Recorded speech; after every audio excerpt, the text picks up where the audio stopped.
Hey guys, this is Markuis for CardRunners.com, and today I'm going to be making a video at 100 NL on full tilt, and I'm going to be playing this Bubba guy on the top two tables for the length of the video, and then the bottom two tables are going to kind of switch around, and I'll be just jumping around from one player to the next. I didn't have my HUD set up for the first half because the manager wasn't working with the latest version of full tilt, so I had to update it and stuff. So I don't have stats for the first half of this video or so. I don't have any reads on any of the players I'm playing. I think I just sat down and started playing them. And sorry, but I'm just going to be trying to find action for a decent part of the video. Bubba, when I started out playing him, my initial impression was that he was really aggressive and he was 3-betting me quite a bit. But it turns out he actually wasn't all that aggressive. I don't know if he started off aggressive or was running into hands and then he slowed down or something, or if I was just mistaken. Bottom left table, I check back a really coordinated board, which I think is fine, and I've got some backdoor equity. And then on the turn, I think that raising's okay. It's somewhat believable, and I don't think that it looks that bluffy if I raise the turn and then bet the river. I don't think raising the turn and then shutting down makes a lot of sense, but I think raising the turn, expecting to get called by like 10-9, 8-7s, 8-9s, Queen-10 type hands, and then barreling the river, I think can make sense. But I elected to flat here, which I think is okay. I'll be able to win it on a lot of rivers because there'll be a lot of times where he's betting the turn with a hand like 8-9 or 10-9 here, and then he's just going to check the river, and there isn't too much for me to be bluffing with, so he'll end up check folding quite a bit, I think.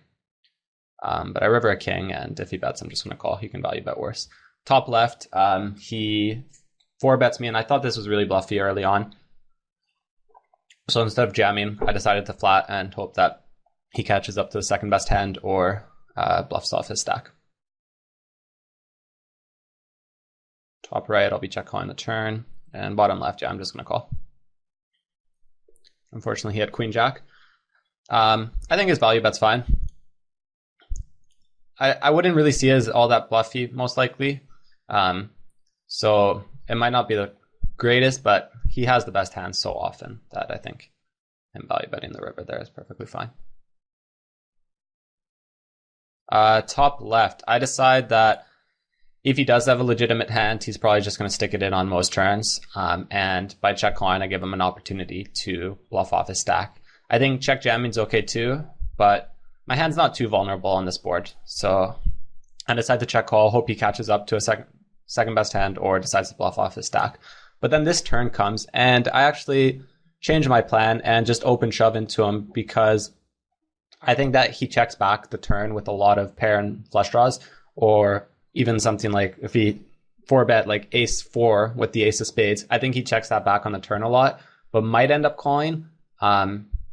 Either way, I don't really want him to check back those hands. And I think if he had like ace-7 with the ace of spades, or maybe even a hand like jack-10 or something that he was 4-betting for some reason. Basically, I think he takes a free card on this turn a lot, and I don't want that. So I decide to shove into him and hope he calls me with a pair and spade or just a spade. And he did have ace-7 with the ace of spades. So that was the perfect hand to be doing this play against, I think, because I don't think he shoves the turn if I check to him, but I think he will call. But obviously his range is wider than just that.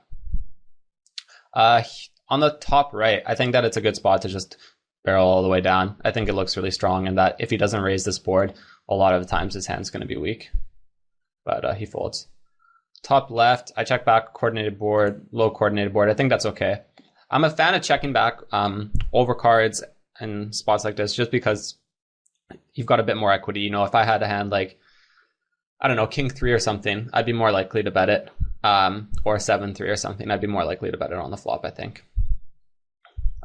Whereas this hand, I don't really want to get check raised off of it, even though it's not that great. But I raise him on the turn, and I think that's fine. He's going to be betting all sorts of draws and bajunky on the turn that he folds, and I think it's believable that I could hit that queen and be raising a lone queen or have hit it with like a queen 6 or something.